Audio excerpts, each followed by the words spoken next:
Good day everyone, I am Ranji B. Barbarono, Second Year Criminology, Section Charlie. Okay. What is provision? Provision is unang privilege sa mga criminal na nakasala, which is nakabuhat og crime. So, usaon buhaton para mahimo ang provision. Okay, for example, si Pedro is nadakpan sa kining sabong or nakabuhat sa crime. O mga to, makuha siya sa mga kapulisan. So, kay si Pedro is first offender man, so nasa chance na makuha nasa chance na ma-apply sa provision. Then, so man ito pag-apply sa provision, so tapos nasa mga qualify o disqualify po. So, ang qualified sa kaning provision is kining kinahanglan ng imuhang sentence is 6 years pababa. So, kung imuhang sentence is lapas sa 6 years or more than 6 years imong sentence siya, so wala kay chance na mag-apply sa provision. Okay, balik ta kay Pedro. Si Pedro is, what if 5 years pababa iyang sentence? So, nasi chance na maka-apply sa provision. Okay, so mag-apply pag mamatudan na sa court na si Pedro is convicted, then na siya sentence nga 5 years. So, after within 15 days, so na siya pilihan nga provisional remedies, which is new trial, tapos reconsideration and appeal of provision. So, kay naman ta sa naka-focus man ta karon sa topic nga provision, dili ta topic karon sa provision. Okay. So, after maka-apply ka og kining provision sa court, kung asa ka gi-convict, na kay 10 days na sentence suspended kung magbayad kag bail. Ang bail is mura siya siya deposit. Kung naghatag og bill karon, puhon makagawas ka, makuha na nimo ang gihatag nimo nga bill. Then kung wala kay court ay kahatag, napoy tinatawag nga recognizance, which is ang kanang recognizance is muna siyang naitao nga mo pasalig nga mobalik ka sa court within 10 days. Then after that ang prosecutor is mo comment sa imuha kung approve ba ka sa kining provision nga imong gi-applyan.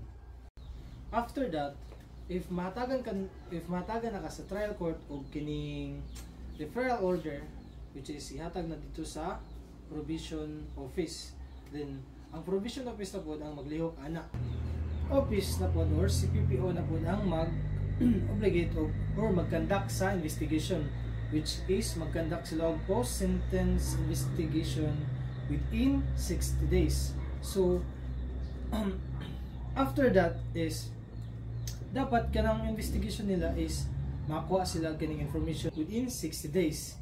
So, within 5 days, maka-initial sila interview gikan sa kaning petitioner or makuha sila information gikan sa kaning family sa petitioner, sa makuha sila mamagi sa collateral information, makuha sila information gikan sa ilang family or kaning silingan or amigo ana. After that, pag makuha sila information gikan sa petitioner, si investigation officer mo submit siya sa PSIR to court trial. Then after that, si court na mag-decide if hatagan ba ni court o kining mag-granted ba si petitioner or ma-deny. But if ma-deny si petitioner, automatic balik siya sa kining original niya na sentence, balik siya sa prison.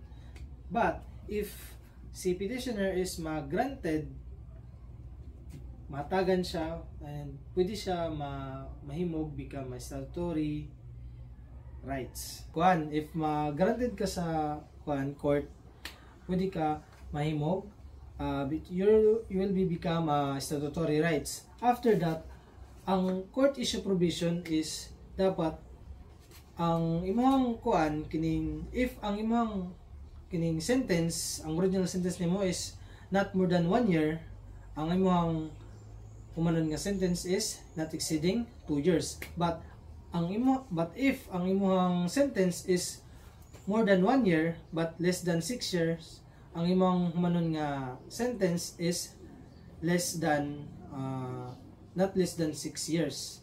So, ito.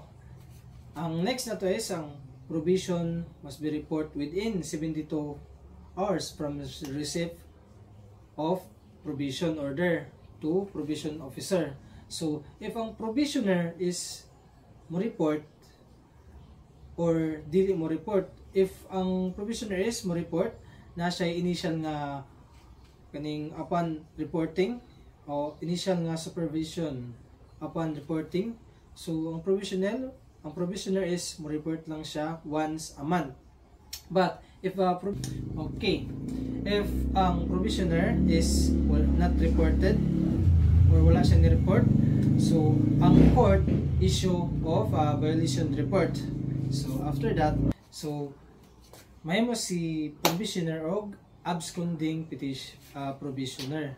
So si PO o provision officer is mag-conduct of field inquiry within 5 days. If ma-prove na dili valid ang reason ni provisioner nga nung wala siya ka-report tung niagi, mubalik si PO sa court para mukuha ng warrant of arrest. Then si dakpon pwede na dakpon si provisioner sa PO para ma-arrest, then mabalik tabod siya sa prison. Discussion. So I think na discuss na ako tanan. So that's all, and thank you. God bless. Okay. So our next topic karon is ang termination of provision. So ang termination of provision muna siya ang final report, which is ang katong provisioner is mag-report siya sa provision officer.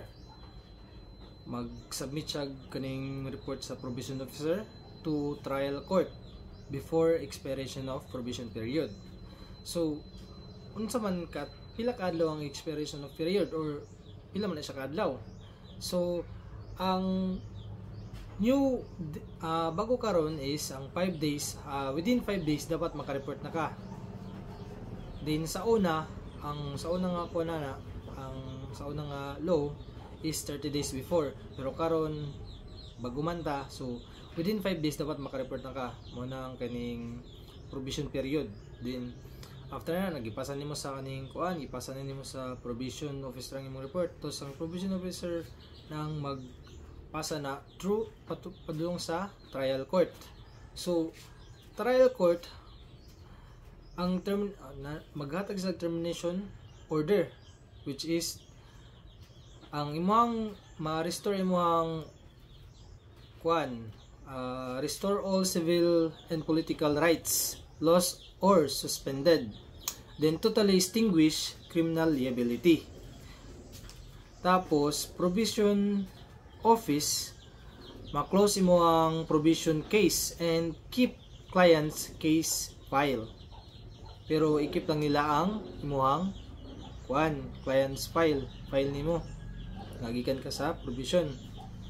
Then also corresponding provision record shall be archived. So nara sila ang imuhang file. So I think mao lang to siyang nasa termination of provision. So ang final report is also called as a termination report. So mo na siya ang termination of provision. I think na topic na ako ni siya o nasabtan naman siguro. So maura to, and thank you and God bless.